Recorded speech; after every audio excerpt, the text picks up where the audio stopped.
And there we go. Good morning, everyone. Been up for about an hour looking at charts and getting some things ready here, talking to my Telegram group, welcoming them to the day. Still learning to speak English, though, and that's often the case for the first few minutes of the day here. Thank you for joining us. It's good to have you with us for this particular session.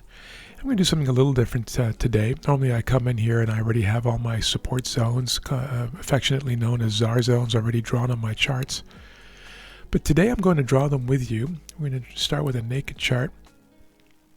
And that's because I get a lot of questions on how to draw zones. These are basic support and resistance zones. There's no magic in them, except for the fact that they really help us to be profitable when we trade, in which case they're pretty much magical. Incredibly simple once you know how to do it.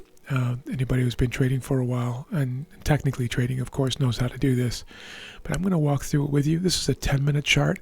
We typically trade here with scalping or day trading with a 10-minute chart on the left and a 1-minute chart on the right. Pretty simple stuff. No indicators to speak of. I use a VWAP. Sometimes you'll see videos on that. But in my scalping, this is kind of what we start the day with at the very least. There's a 20 EMA on the 1-minute chart. And that's about the only indicator, if you want to call it that, that you'll see on these scalping charts. All right, let's get down to some zone drawing here, mapping out the charts from naked charts. I mean, there are only one. I have one resistance zone up here, and the reason I have that, I'm just going to leave it up there. I'm going to take you out to the 4-hour chart first, get some perspective here. You can see why I have that zone drawn there. It goes way back to here. This goes back to September 22nd and 19th and 21st. 19th and 21st were these key resistance zones. Nothing since until recently, just a couple of days ago. We had this rally up into this area and then a rejection, and that's why that resistance zone is drawn there. You'll also see another little one down here, key rejection area, and then another one down here.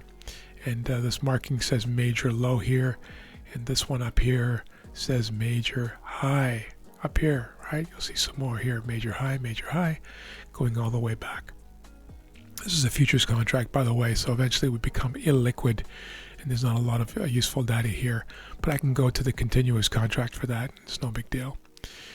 All right, now let's get into the 10-minute chart. I'm going to dig a little bit deeper here into real time. So this is the Asian session. You'll see the colors change back here. Asia, London, and New York. This is yesterday. Asian is this color, London session, and then the New York session. Very rangy, messy session yesterday in New York, and a lot of traders, day traders, got hurt. It's a very challenging session to trade in. But I come into the market in the morning, and here we are with a naked chart. There's nothing here except for candles and my session markers in the background. And what do I do immediately? I look at this and I say, okay, well, we certainly had rejection there, resistance there, and so I'll put my marker right on top of the bodies. I'll sometimes include wicks, and I'll show you when I do that and why I do that when I do. And then if prices break above this, what are we looking at next? Well, we've got some clean action going here. You could say that there's a little bit of a rejection here. This does matter, so I'm going to put this in. We can always remove it later if we decide we want to, for whatever reason, as we get more information. And sometimes I do that. And another rejection here, then there's some more above there. I'm not going to worry about these yet, because we're not even close to it. But, this one's pretty key, so for the sake of the exercise, why don't we just put this right in here as well? And there's one right above it. But since we need to get to this one first, this is the most important one to me. There's no use putting this one up here, believing that prices can get all the way there when they're likely to get rejected here, right? So the first one we will meet is this one, and that's why that's there. You can have another one here and so on and so forth. But for now, let's use this as our starting structure.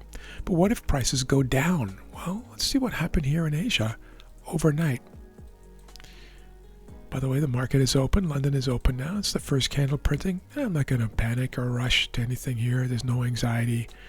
I'm not going to jump into anything just because it happens to be open.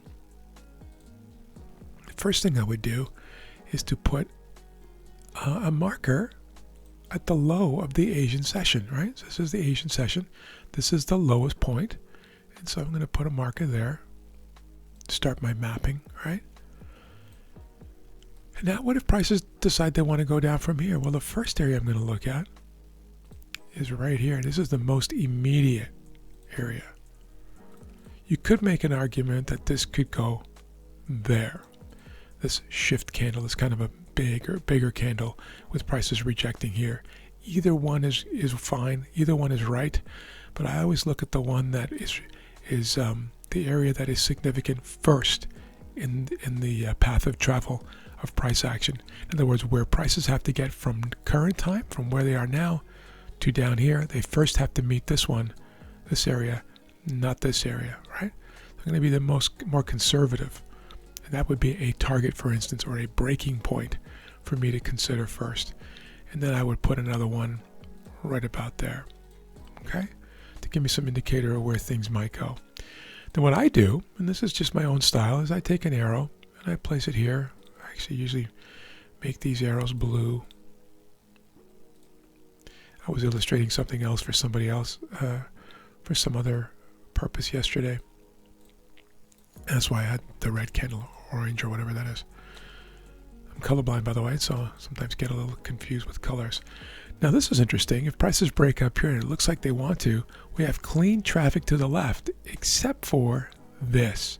And that does matter. These rejection wicks in the middle of the New York session absolutely do matter. There are no bodies there, so I like to just put a horizontal line there. Maybe a little blue horizontal line, so doesn't stand out that much, but enough to alert me and remind me that there's some action happening right there that I should be aware of. So the real clean traffic for me would be kind of, above here. That clean traffic, see that there? Looking back, yeah, there's a rejection here to the downside. I'm not going to worry too much about that. I think prices could break through there fairly easy. Then we definitely have some clean traffic here. I do a separate arrow instead of one going through all of this, because prices are likely to hesitate here.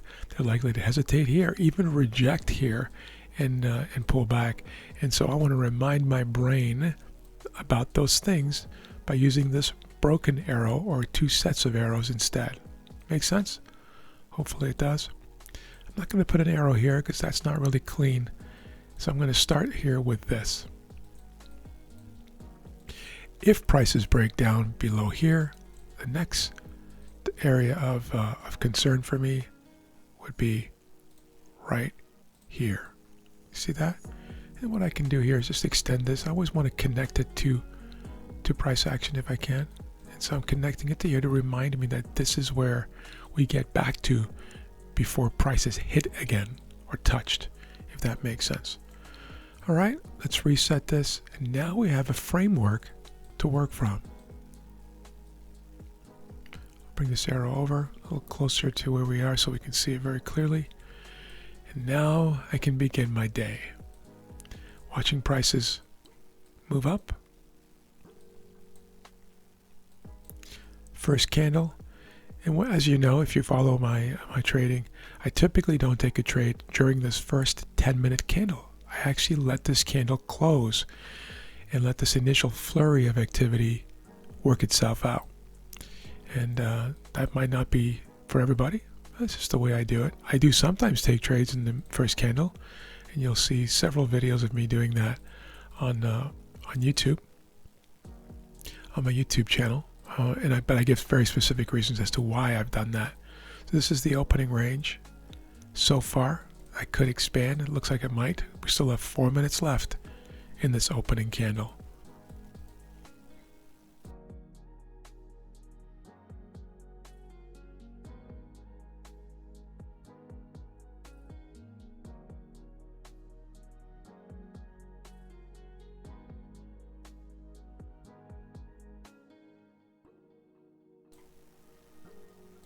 So this is my minimum opening range, which is the height or the amplitude of the first 10-minute candle, right? Notice how it actually isn't touching the top there. I expanded this from here to include this wick right here. It's only 2 candles before it's a critical piece, and so my range is actually there. That's why I say the 10-minute candle is my minimum opening range. The reality is, and you'll see this in a few minutes, is that I'm likely to actually expand my range to here to include the candle before, or even from a practical standpoint, expand it to this whole area here where we had this last area of rejection, right? Just there in the Asian range, in the Asian session, pardon me.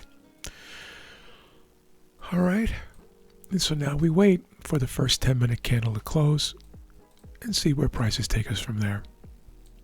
The truth is, I don't anticipate anything much happening here on this opening range, and so what I'm going to do is to open up this 10-minute, this 1-minute candle chart as well.